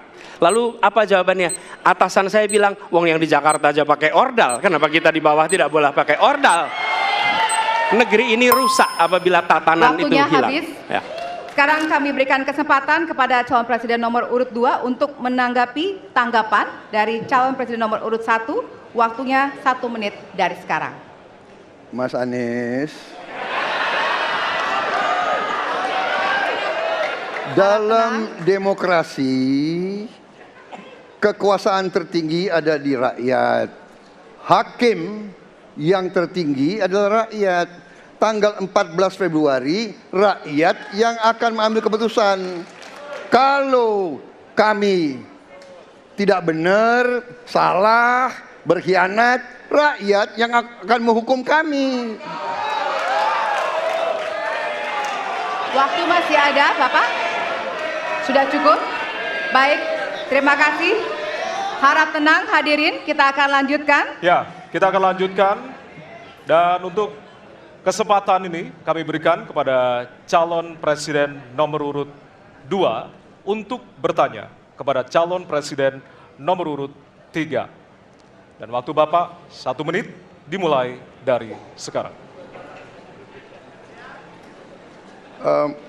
Mas Ganjar punya pengalaman sebagai gubernur. saya ingin bertanya bagaimana pemikiran Bapak untuk mengatasi pengangguran yang masih banyak, terutama lulusan-lulusan sekolah dan sarjana yang belum tertampung. Mungkin pengalaman Bapak bisa Bapak memberi suatu pencerahan kepada kami. Terima kasih. Waktunya masih ada, Bapak ada yang ingin ditambahkan? Baik, cukup. Oke. Selanjutnya kami berikan kesempatan kepada calon presiden nomor urut 3 untuk menjawab selama 2 menit. Waktunya dimulai dari sekarang. Terima kasih Pak Prabowo. Isu ini sangat kontekstual dan saya kira dari pertanyaan masyarakat begitu sulitnya mendapatkan pekerjaan. Ada beberapa poin Pak. Yang pertama adalah membuka ruang investasi yang cukup besar dengan cara memastikan penegakan hukumnya bisa berjalan baik, kepastian hukumnya berjalan dengan baik, transparan, akuntabel, mudah, murah, cepat dalam sebuah layanan. Tanpa itu dilakukan, mereka akan minggat dan mereka akan pergi, tidak mau datang. Yang kedua, ketika mereka datang, sudah masuk berinvestasi katakan, pusat-pusat pertumbuhan sudah diberikan kepada mereka oleh pemerintah dengan fasilitasi kawasan industri umpama, insentif pajak umpama, kemudahan perizinan, ease of doing business umpama, maka ketika kemudian itu sudah berjalan, Pak, yang mesti disiapkan adalah SDM. Ketangguhan SDM untuk menjemput itulah yang kita siapkan. Apa itu? Sekolah vokasi, nggak ada yang lain. Dan kemudian SDM inilah yang kita bisa pastikan bahwa mereka sampai dengan 12 tahun mesti sekolah dan gratis. Inilah yang kemudian bisa kita dorong untuk kemudian mereka bisa naik. Ada juga tindakan afirmasi sekaligus untuk menurunkan kemiskinan adalah setiap satu keluarga miskin kita kasih kesempatan satu anaknya sampai ke perguruan tinggi. Karena itulah yang akan membongkar dan kemudian memberikan ruang pekerjaan yang jauh lebih banyak kepada mereka. Maka peran-peran inilah yang mesti kita dorong. Kawasan industri Kendal sudah bekerja sama dengan 100-an lebih sekolah vokasi. Kawasan industri di Batang sedang kita siapkan, bahkan kita bangunkan sekolah. Kerjasama antara pusat, provinsi, kabupaten menjadi begitu penting untuk memfasilitasi itu, dan kemudian tugas kita mensosialisasikan untuk mereka bisa terlibat di dalamnya. Baik. Ya, waktu Anda habis Bapak, dan kami persilakan kepada calon presiden nomor urut 2 untuk menanggapi jawaban dari calon presiden nomor urut 3. Waktu Bapak 1 menit. Saya senang mendengar jawaban itu. Berarti Bapak bisa mengakui prestasi pemerintah Jokowi dalam mengembangkan KEK semua, mendorong hilirisasi, menciptakan lapangan kerja, mengundang investor-investor ke Jawa Tengah untuk menciptakan pertumbuhan ekonomi yang bermutu dan berkelanjutan. Terima kasih. Ya. Waktunya masih ada, Bapak? Cukup. Baik, selanjutnya kita berikan kesempatan kepada calon presiden nomor urut 3 untuk menanggapi tanggapan dari calon presiden nomor urut 2. Waktunya 1 menit dari sekarang. Pak Prabowo, terima kasih. Ketika kami merancang kawasan-kawasan industri dan bagaimana percepatan itu kita lakukan, kami duduk dengan para menteri, bahkan kami duduk dengan presiden. Kami punya pikiran yang sama dalam merancang ini karena kita ingin menjemput 2045 sebagai negara maju, negara unggul. Itu yang harus kita ciptakan. Maka ketika kemudian soal setuju tidak setuju, kami hampir 10 tahun. Bahkan proyek-proyek strategis nasional yang ada di Jawa Tengah, saya bereskan, Pak. Karena itu bentuk tanggung jawab kami sebagai wakil pemerintah pusat di daerah, dan kami tahu posisi itu agar kita berada dalam satu barisan menjemput keunggulan Indonesia di 2045. Masih ada waktu Bapak? Cukup? Baik. Ya, dan selanjutnya kita akan berikan kesempatan calon presiden nomor urut 3 untuk bertanya kepada calon presiden nomor urut 1. Dan waktu Bapak 1 menit dimulai dari sekarang. Mas Anies pernah menjadi gubernur ibu kota. Dan hari ini menjadi isu publik, saya barusan dari IKN. Mas Anies, dengan berbagai kondisi yang ada di Jakarta, traffic jam, orang bermigrasi, bagaimana polusi yang terjadi, saya pengen dapat statement yang clear dari Mas Anies. Apa pendapat Mas Anies ketika kemudian Indonesia sentris itu ingin dibangun, mimpi besar anak bangsa sejak presiden sebelumnya ingin dibangun untuk memindahkan ibu kota dari Jakarta ke IKN. Silakan. Baik, waktunya masih ada, Bapak? Cukup. Cukup, baik. Terima kasih. Kemudian kami silakan calon presiden nomor urut 1 untuk memberikan jawaban selama 2 menit, dimulai dari sekarang. Kalau ada masalah jangan ditinggalkan, diselesaikan. Itu filosofi nomor 1. Jadi ketika di Jakarta menghadapi masalah, maka masalah lingkungan hidup, masalah lalu lintas, kepadatan penduduk, ini harus diselesaikan. Ditinggalkan tidak kemudian membuat otomatis selesai. Justru ini yang harus dibereskan. Kalau kami melihat, begitu kita bicara lalu lintas, kontribusi aparat sipil negara di dalam kemacetan itu hanya 4-7%.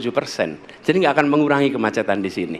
Yang kedua, soal lingkungan hidup. Kalau yang pindah itu pemerintah, bisnis, keluarga masih tetap di sini, masih tetap ada masalah. Karena itu kami berpandangan, masalah yang di Jakarta harus diselesaikan dengan transportasi umum yang dibangun. Kemudian yang kedua, menambah taman yang dibangun, transportasi umum berbasis elektrik. Dan itu semua dikerjakan untuk membuat Jakarta menjadi kota yang nyaman, aman, kota yang membuat kita bisa hidup dengan sehat. Itu terkait dengan Jakarta. Jadi, jangan kita meniru pemerintah Belanda. Mereka punya kota tua. Ketika kota tua turun permukaan, mereka pindah ke selatan, bikin di sekitar Monas. Ditinggalkan, masalah tidak diselesaikan. Kita harus menghadapi masalah dengan menyelesaikan. Lalu yang kedua, terkait dengan IKN. Ketika kita memiliki masalah yang masih urgen di depan mata kita, di Kalimantan sendiri, kebutuhan untuk membangun sekolah yang rusak sangat banyak. Membangun kereta api atau jalur tol antar kota di Kalimantan itu urgen. Yang merasakan dari uang itu siapa? Rakyat. Sementara yang kita kerjakan hanya membangun tempat untuk aparat sipil negara bekerja, bukan untuk rakyat dan bukan pusat perekonomian. Baik. Ya, waktu Anda habis dan kami persilakan kepada calon presiden nomor urut 3 untuk menanggapi jawaban dari calon presiden nomor urut 1. Waktu Bapak 1 menit, disilakan. Apakah boleh saya simpulkan kalau begitu, Mas Anies dalam posisi yang oposisi terhadap beberapa kebijakan termasuk IKN, menolak IKN dilanjutkan? Terima kasih. Cukup Waktunya? Bapak? Cukup. Baik. Baik, selanjutnya kami berikan kesempatan kepada calon presiden nomor urut 1 untuk menanggapi tanggapan dari calon presiden nomor urut 3, waktunya 1 menit dari sekarang. Inilah salah satu contoh produk hukum yang tidak melewati proses dialog publik yang lengkap. Sehingga dialognya sesudah jadi undang-undang. Dan ketika dialognya sudah undang-undang, siapapun yang kritis dianggap oposisi, siapapun yang pro dianggap pro pemerintah. Kenapa? Karena tidak ada proses pembahasan yang komprehensif yang memberikan ruang kepada publik. Ini negara hukum, bukan negara kekuasaan. Dalam negara hukum, berikan ruang kepada publik untuk membahas sebuah peraturan sebelum dia ditetapkan. Tapi ini nada-nadanya seperti negara kekuasaan, di mana penguasa menentukan hukum. Dan kemudian dari situ kita berdebat pro kon. Kami melihat ada kebutuhan-kebutuhan urgen yang dibangun untuk rakyat. Kalau hari ini kita belum bisa menyiapkan pupuk lengkap, tapi pada saat yang sama kita membangun sebuah istana untuk presiden, di mana rasa keadilan kita? Oke? Waktunya sudah habis. Ya, masih sama seperti segmen sebelumnya. Setiap calon presiden akan memberikan 1 pertanyaan kepada calon presiden lainnya, dan jawaban pertanyaan akan ditanggapi oleh calon presiden penanya untuk kemudian direspon kembali oleh calon presiden lainnya. Yang direspon adalah apa yang disampaikan oleh calon presiden lainnya. Dan kita akan undang kembali ketiga calon presiden 2024 untuk naik ke atas panggung. Kami persilakan kepada bapak-bapak untuk bisa menuju ke panggung utama.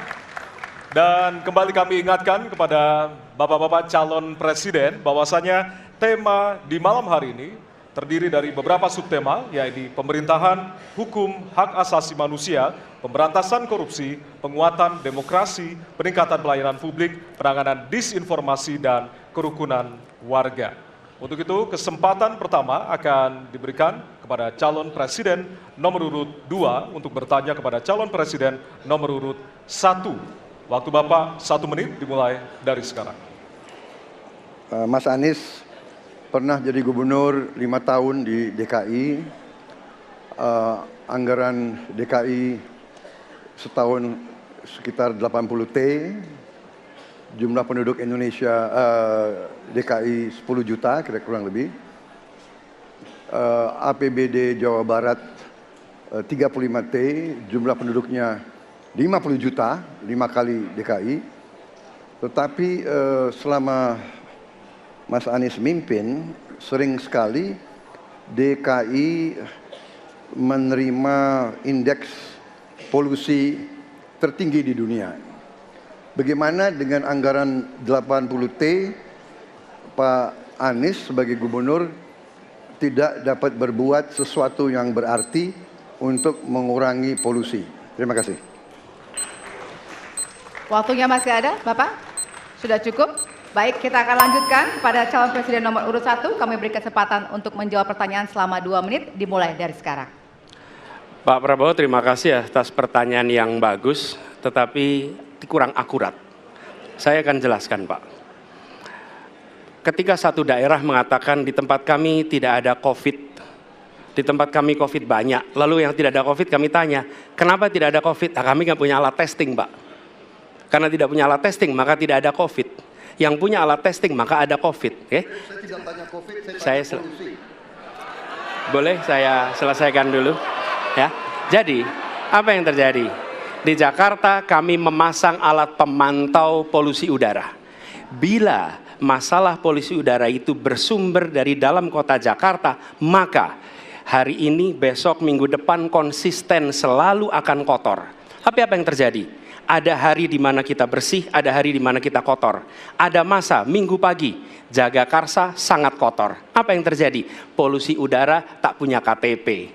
Angin tak ada KTP-nya. Angin itu bergerak dari sana sini. Ketika polutan yang muncul dari pembangkit listrik tenaga uap mengalir ke Jakarta, maka Jakarta punya indikator, karena itu Jakarta mengatakan ada polusi udara. Ketika anginnya bergerak ke arah Lampung, ke arah Sumatera, ke arah Laut Jawa, di sana tidak ada alat monitor, maka tidak muncul. Dan Jakarta pada saat itu bersih. Kalau problemnya dari dalam kota saja, maka konsisten tiap waktu. Ya, kita punya masalah polusi. Karena itu kita kerjakan dengan apa? Kita lakukan, Pak. 1, dengan pengendalian emisi dari kendaraan bermotor. Dan pengujian emisi sekarang wajib. Yang kedua, elektrifikasi kendaraan umum. Yang ketiga, konversi kendaraan umum. Dan dulu yang naik kendaraan umum hanya 350.000 per hari, sekarang 1 juta per hari. Jadi itu kita kerjakan untuk menangani soal polusi di Jakarta. Baik. Masih ada waktu, Bapak? Cukup? Ya.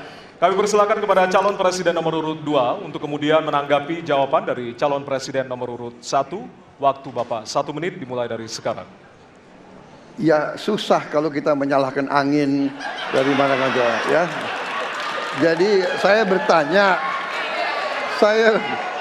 bertanya dengan anggaran segitu besar, jumlah pendidik, ya, langkah-langkah yang bisa dilakukan untuk dengan real dalam 5 tahun mengurangi polusi, juga di mana rakyat Jakarta begitu banyak yang mengalami sakit pernafasan. Jadi saya kira kalau kita dengan gampang menyalahkan angin, hujan dan sebagainya, ya mungkin tidak perlu ada pemerintahan kalau begitu ya. Terima kasih. Masih ada waktu? Akan menambahkan? Cukup. Baik, selanjutnya kami berikan kesempatan kepada calon presiden nomor urut 1 untuk menanggapi tanggapan dari calon presiden nomor urut 2. Waktunya 1 menit, dimulai dari sekarang. Ya, inilah bedanya yang berbicara pakai data, yang berbicara pakai fiksi. Okay? Ini pakai data. Jadi ketika ditunjukkan, ya memang ada sumber polutan dari dalam kota. Tapi kalau sumber polutan itu hanya dari dalam kota, maka Pak pakai logika sederhana sekali. Jumlah motor dari hari ke hari sama, jumlah mobil dari hari ke hari sama. Maka harusnya angka polusinya sama setiap waktu, betul tidak? Tapi jumlah motor sama, jumlah mobil sama, ada, kita sangat polusi. Ada sisi sangat tidak polusi. Nanti kalau perlu saya kirimkan gambar satelitnya kepada Bapak, supaya Bapak bisa menyaksikan. Dan inilah mengapa kita mengambil langkah itu pakai ilmu pengetahuan, pakai data, dan menggunakan saintis untuk terlibat. Kalau tidak pakai itu, maka nggak akan ada langkah yang benar. Dan ini kemudian saya teruskan, Pak, bagaimana pengendalian itu dikerjakan untuk dalam Jakarta. Jika saya terpilih presiden, maka yang luar Jakarta saya kendalikan juga, Pak. Baik. Terima kasih. Ya.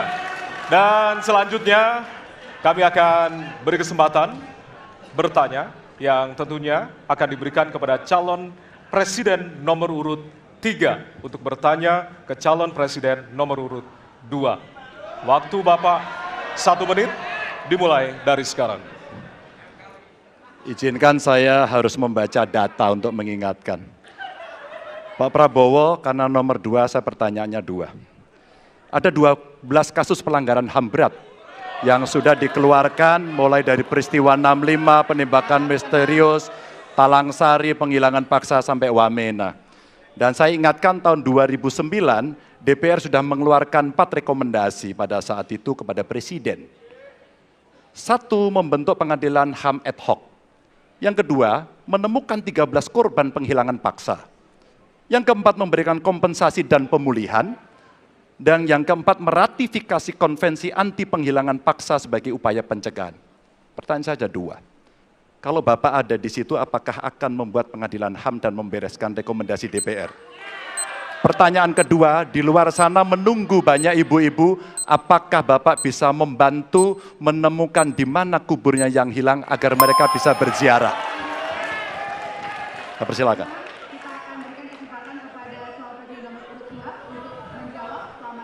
Waktunya dari sekarang. Pak Ganjar tadi justru Anda sebut tahun 2009 kan? Ya. Jadi sekian tahun yang lalu kan? Betul. Dan masalah ini ditangani justru oleh wakil presiden Anda. Ya. Ya. Jadi apalagi mau ditanya kepada saya? Saya sudah menjawab berkali-kali, ada rekam digitalnya. Saya sudah jawab berkali-kali. Tiap 5 tahun kalau polling saya naik, ditanya lagi soal itu.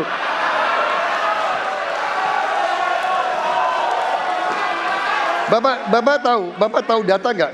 Bapak tanya ke Kapolda, tahun ini berapa orang hilang di DKI?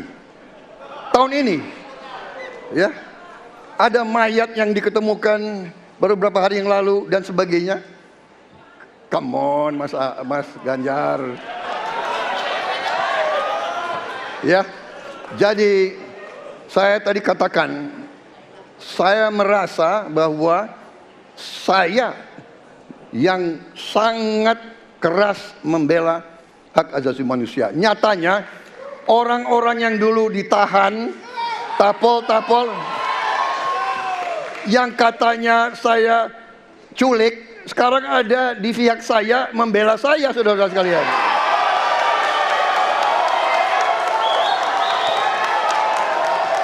Jadi masalah HAM jangan dipolitisasi, Mas Ganjar, ya. Menurut saya, ya. Saya kira begitu jawaban saya.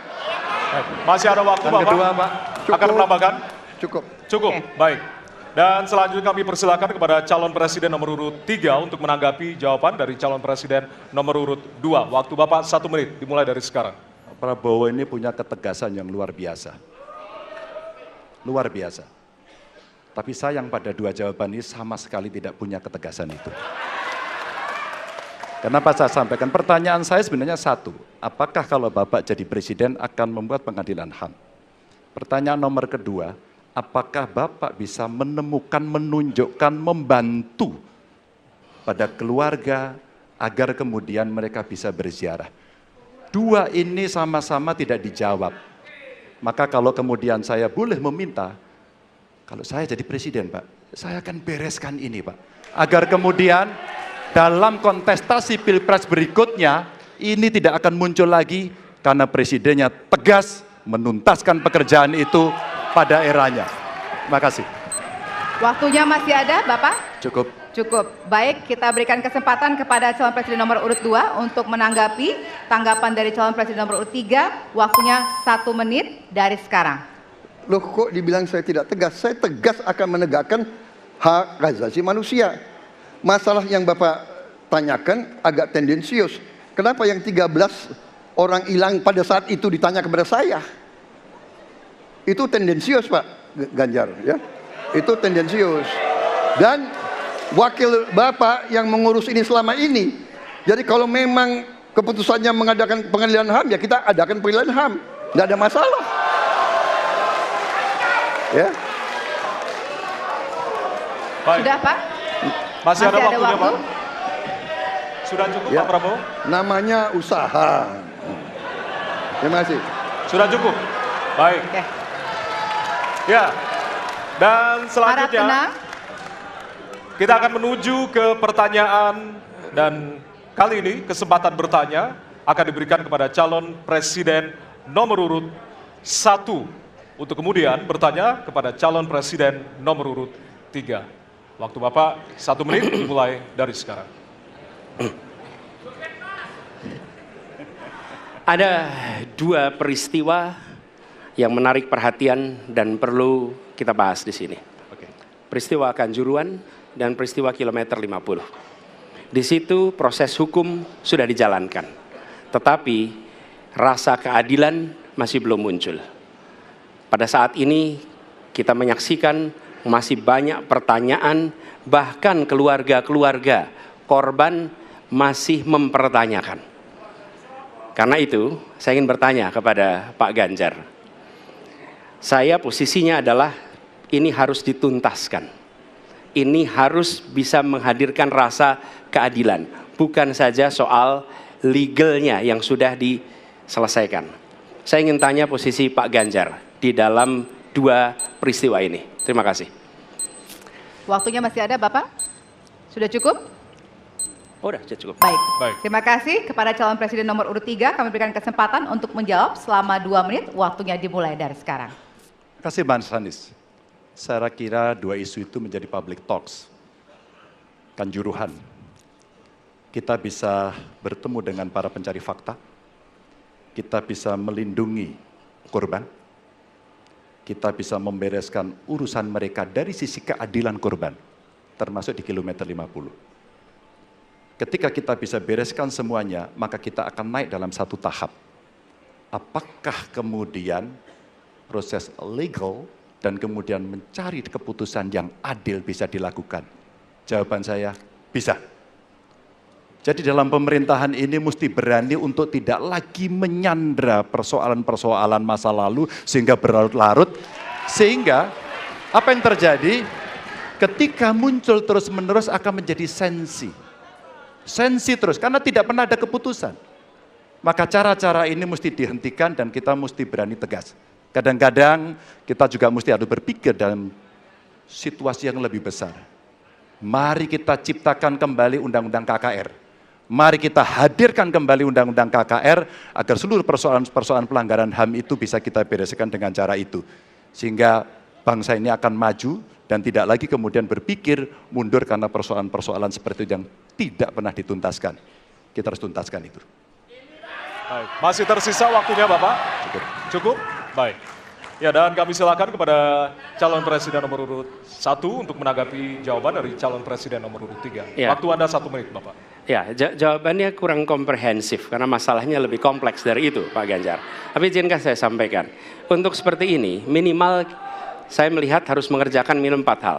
1 adalah memastikan bahwa proses hukum menghasilkan keadilan. Yang kedua, ungkap seluruh fakta sehingga kebenaran menjadi pengetahuan semua, termasuk closure bagi keluarga. Yang ketiga, korban, harus ada kompensasi, clear. Dan yang keempat, negara harus memberikan jaminan bahwa peristiwa-peristiwa seperti ini tidak boleh berulang kembali. 4 harus dikerjakan.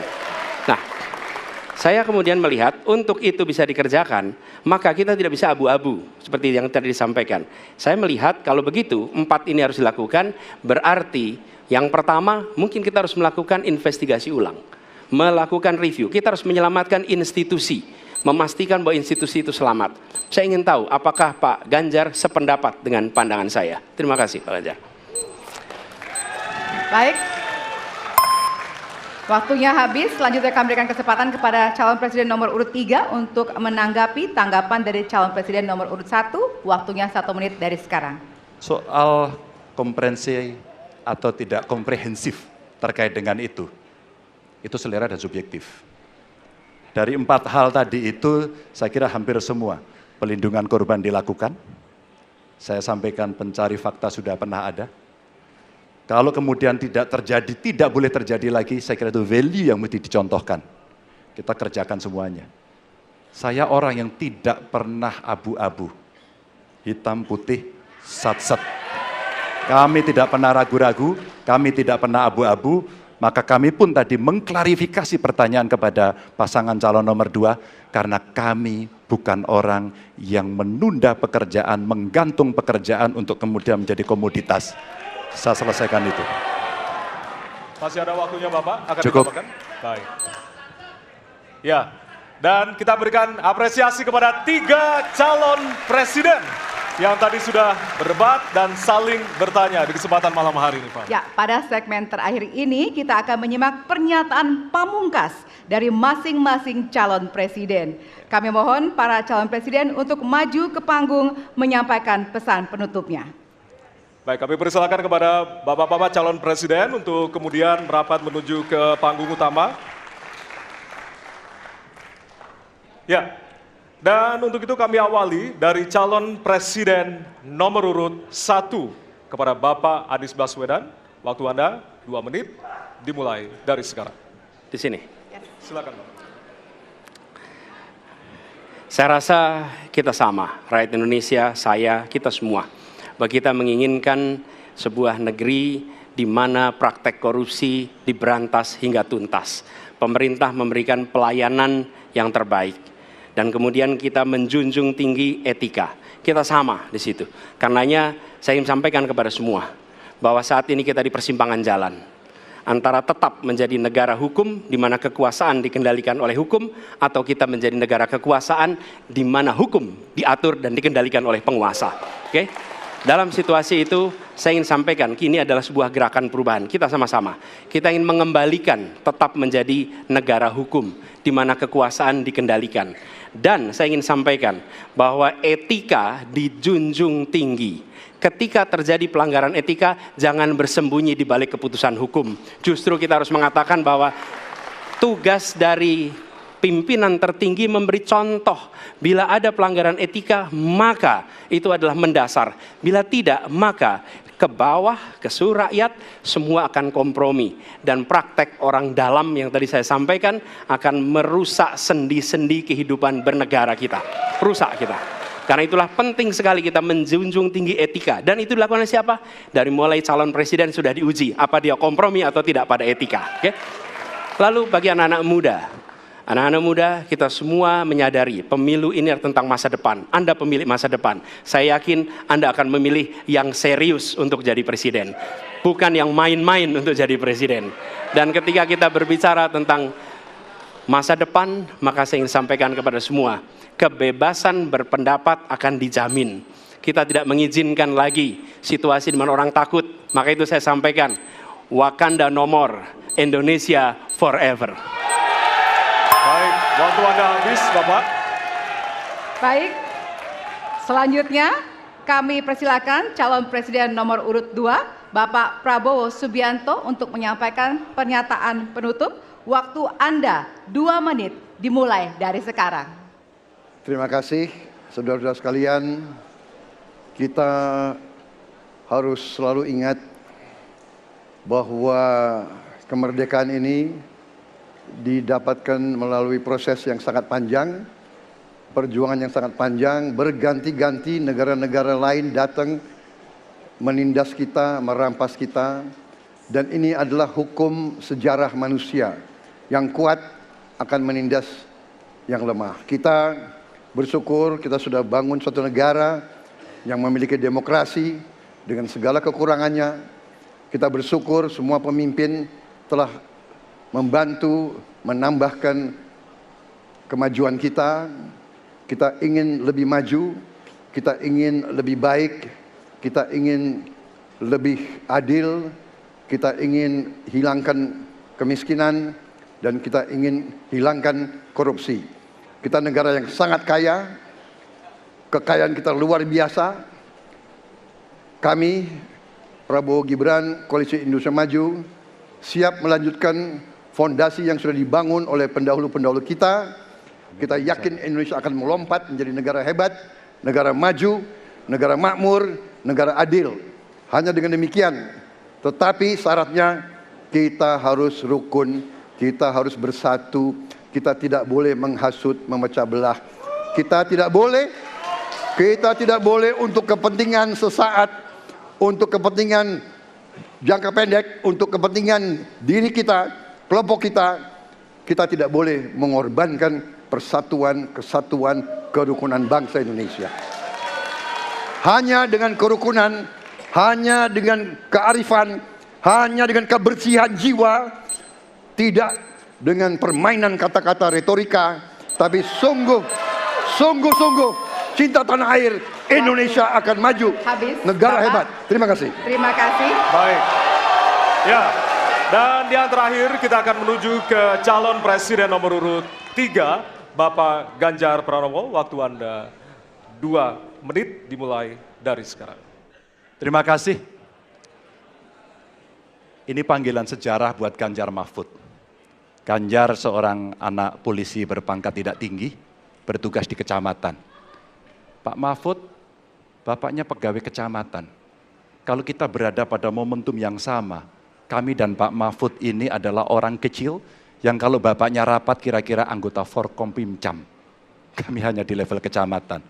Kami telah terbiasa mencoba mendengarkan keluh kesah rakyat. Panggilan sejarah inilah yang kemudian coba kita klasifikasi dari seluruh persoalan yang muncul.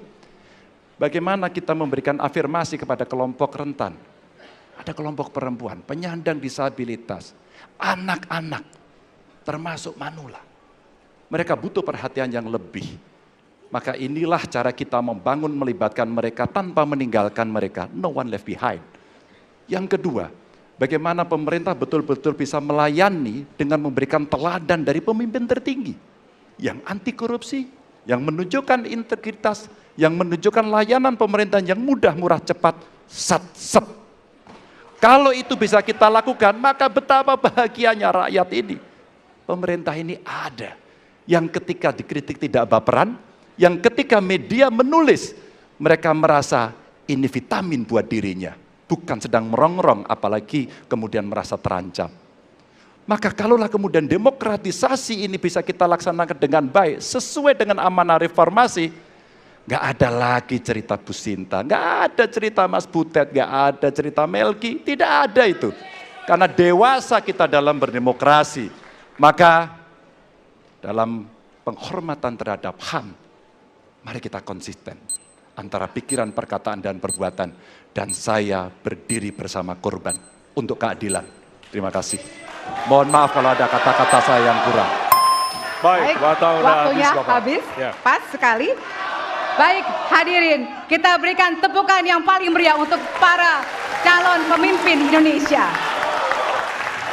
Ya, kita sama-sama menjadi saksi dari ketiga calon presiden yang tentunya beradu ide, gagasan, dan juga program-program. Tentunya inilah akhir dari debat pertama Capres 2024. Masih akan ada 4 debat lagi yang akan diselenggarakan oleh Komisi Pemilihan Umum Republik Indonesia.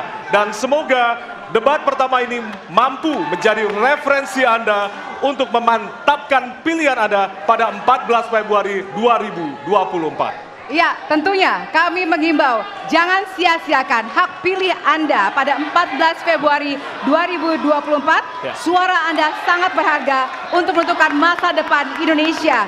Akhirnya, saya Valerina Daniel. Ya, dan saya Ardianto Wijaya. Selamat malam dan Sampai jumpa. Terima kasih banyak.